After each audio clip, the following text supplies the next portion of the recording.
Buenas tardes, buen provecho. ¿Disfrutaron de ese colectivo vocal, ese sampleo maravilloso? Jesús me dijo, no, las avispas, se llama ese tema, que es, si no me falla la memoria, Dinsen, es de la primera producción cristiana de Juan Luis Guerra, ¿verdad? Ese de las avispas. Sí, de la primera producción eminentemente cristiana de Juan Luis Guerra, que mereció muchísimos premios. Y este grupo hizo un sampleo chulísimo. Yo le preguntaba que si todos son adventistas, porque es que esa es como la onda, ¿no?, de la iglesia adventista universal, pero es una mezcla de jóvenes que decidieron entregar pues su alma, su corazón, su vida al Señor. Por ejemplo, el más alto de todo es el tecladista oficial de un grupo que ha rescatado la música popular dominicana y le ha dado una base.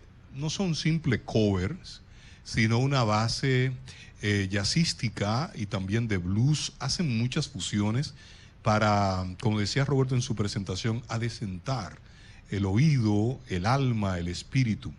Aquellos que llegan de casualidad al mundo, al arte, creen que eso es una cuestión fácil. Y no quiero yo meterme en la teoría del pensamiento crítico de la escuela de Frankfurt, que era bastante crítica con algo que llamó la industria cultural, cómo se manipuló las audiencias y los gustos a partir de la Guerra Fría.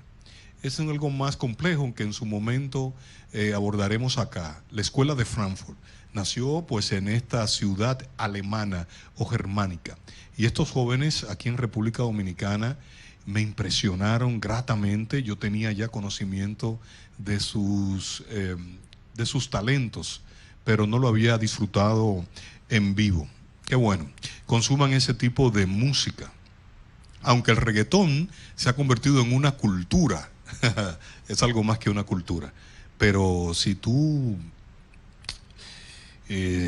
limpias las letras, sería mucho más digerible y mejor. Hablaré del tema de David Ortiz. He puesto un post en un grupo en el cual participo, eminentemente de gente que ama o conoce del voleibol. Se llama Voleibol Dominicano, ese grupo, y Acciona tiene muchos seguidores, pero sobre todo en la vieja red social Facebook, para gente que superan los 50 años como yo, porque la juventud o emigró a Instagram y creo que, ¿verdad, Sergio? Le cantaron un requiem a Snapchat. Eso es como que ya no está. Bien, entonces David Ortiz publiqué algo que ha generado una polémica innecesaria. Porque decía, busqué una foto, encontré por las redes sociales una foto de la familia, la actual familia de David Ortiz. Es una joven hermosísima, su esposa, y tiene un varoncito y una niña. David tiene pues un hijo, creo que uno o dos hijos mayores a esta relación, y me han acabado. Y Dios, si ustedes no lo saben, me ha dado una paciencia y una tolerancia que va creciendo en el día a día.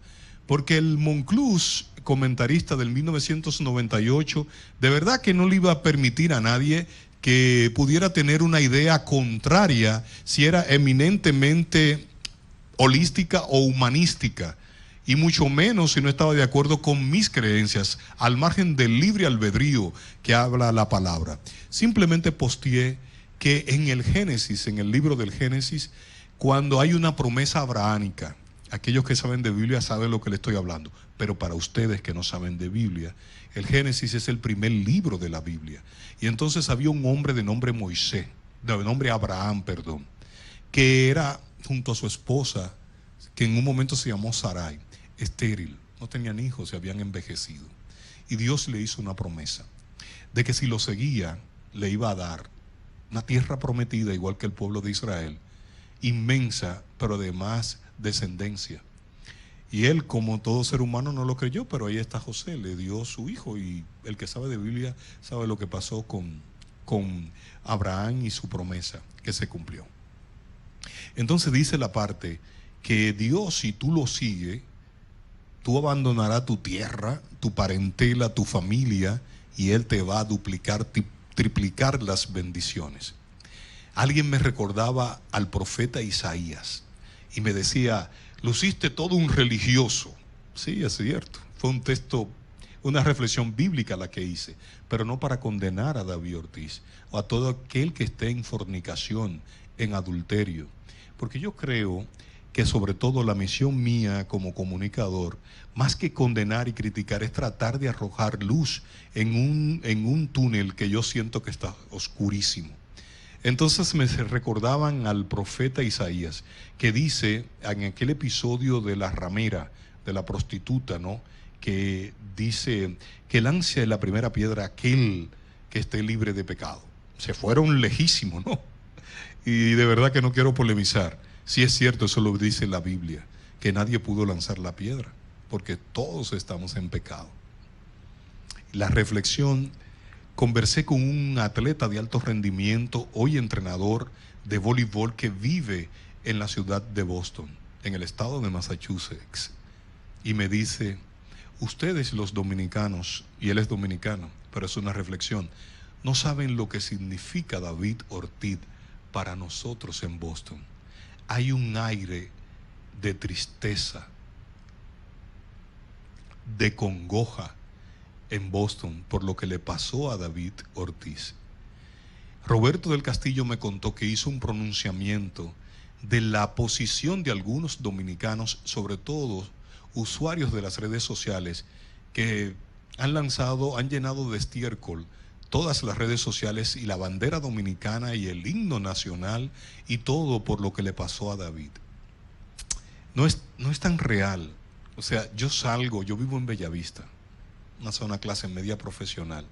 No es verdad que me atracan a las 10, a las 8, a las 9 de la mañana, ni a las 8 de la noche. Eso no ocurre con la frecuencia con que se dice en las redes sociales. Que ha fallado la seguridad pública, tiene sus dolencias, sus hándicaps, tiene sus debilidades. Pero el dominicano, cuando vaya a postear algo de su país, que piense, ahora mismo el móvil aparente del atentado, del incidente, como se le quiera llamar, a lo que le ocurrió a esa gran gloria dominicana, David Ortiz, tiene que ver con una cuestión, parecería eminentemente personal. Eminentemente personal. Y uno como comentarista y como dominicano, cuando vaya a emitir un juicio de su país, debe pensar en las consecuencias. Yo no soy censor moral ni de la prensa dominicana, pero miremos más allá del comentario, ¿qué daños le vamos a hacer al país o a la persona antes de emitir ese juicio? El FBI, David, es ciudadano americano. El FBI, esa agencia, su jurisdicción es eminentemente en el territorio norteamericano. Pero vinieron porque David es ciudadano americano. Porque David dentro de poco se puede convertir en el cuarto dominicano que llega al Salón de la Fama. Porque David representa mucho para la sociedad norteamericana. David es un ejemplo de superación. Los gringos buscan mucho ese tipo de historias. Entonces David, en un momento dado, porque la propia palabra, para terminar, dicen, y aquí están estos jóvenes que son cristianos, que cuando nosotros conocemos al Señor, ya las pasiones juveniles, la lascivia, todo eso, la fornicación, el pecado, que le habla, ¿ustedes creen que es un santo? No, yo lucho cada día por ser un mejor ciudadano, por ser un mejor esposo, por ser un mejor padre. ¿Y ustedes creen que es fácil? Eso cuesta. ¿Saben lo que yo quisiera hacer? Un maldito tigre, un extorsionador de políticos. Porque yo veo, eso deja beneficio en la prensa dominicana. Todos esos que ustedes ven que son de que los líderes de opinión, son gente que le venden su alma al mismo diablo por tener publicidad gubernamental. Se asocian a lo malo. Entonces un carajo como yo que viene aquí de que a tratar de reflexionar, no tiene un pendejo anuncio que le dé para vivir dignamente, honestamente. Pero yo cogí hace 10 años el camino de la palabra, de la verdad. Yo lucho. Un día yo quisiera irme y no regresar, porque las grandes corporaciones no apoyan gente como yo. No lo apoyan. Cuando termine el segmento, ustedes van a ver que no tengo un comercial, porque yo tengo otro discurso. Si yo viniera, mi ministerio es venir a hablar de la palabra del Señor. Pero para sobrevivir yo tengo que hablar de política, de políticos. ¿Mm? Y esa es la realidad. Entonces oremos una cadena de oración por David. Le voy a dar unos datos para lo que ustedes sepan si el Señor tiene un propósito con David. Datos que yo no soy médico, simplemente saqué tiempo para documentarme. El tiro a David le afectó parte de los intestinos. Ustedes saben que el intestino delgado tiene que ver con el 90% procesar los alimentos que usted consume y lo convierte en sangre, en agua, en oxígeno. Ustedes sabían que el intestino grueso se encarga de triturar el 10% de los alimentos que no son servibles, que no tienen una razón de ser en su organismo. Y él tiene los 2 intestinos afectados. Se los recortaron. Ustedes saben cuál es la función del colon, que es el cáncer de hombre, ¿no? Junto con la próstata. Es desechar todo ese 10% de lo que se convierte en heces fecales, que cuando usted va al baño le expulsa. Esa es su función. Y a él le recortaron. Y el colon. Ustedes saben que importantes médicos científicos del hospital de Boston, esta información no es tan real porque yo no la contrasté, simplemente la vi en una persona que la escribió, pero el periódico de Boston Tribune, la Tribuna de Boston, dice que también le afectó un riñón. ¿Ustedes saben cuál es la función de los riñones? Limpiar la sangre que nos da vida. El hígado se regenera con el paso del tiempo, pero también tiene una función con la sangre. O sea que órganos vitales de David fueron afectados por un asunto privado, pasional.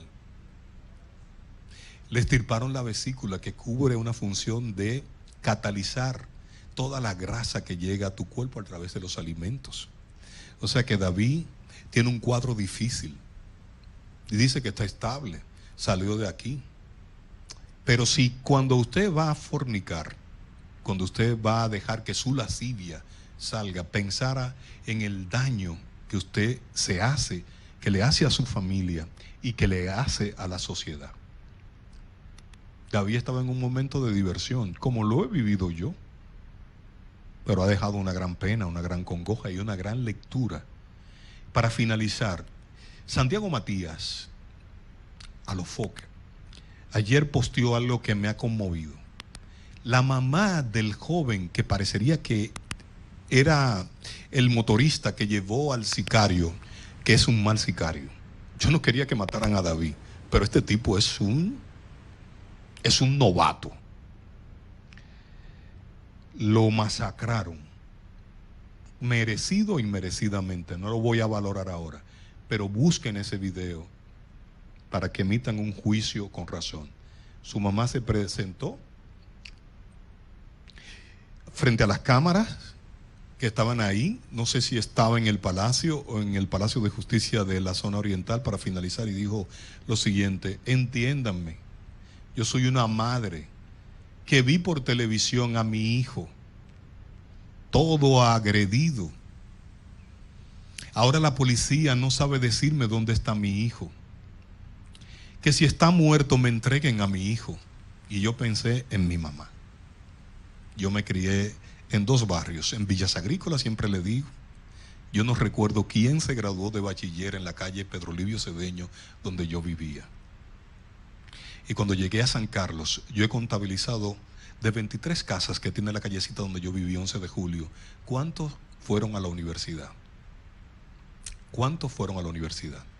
Para finalizar, cuando dice la palabra que honremos a nuestros padres para que nuestra existencia aquí sea larga, cuando un hijo vaya a cometer un acto, cuando un esposo se deje seducir por las tentaciones de la carne, del alcohol, piensen en el daño, en la secuela que eso produce. Oremos por la vida de David Ortiz, que Dios lo saque bien librado y que pueda tener un encuentro eterno con el Señor, que es el único camino de salvación. Por eso vine hoy. El diablo quería que yo no viniera. Ayer yo tenía este mismo tema y todo ocurrió contrario, pero hoy tuve la grandísima oportunidad de decirle: el único camino y la salvación es entregarle tu corazón y tu alma al Señor.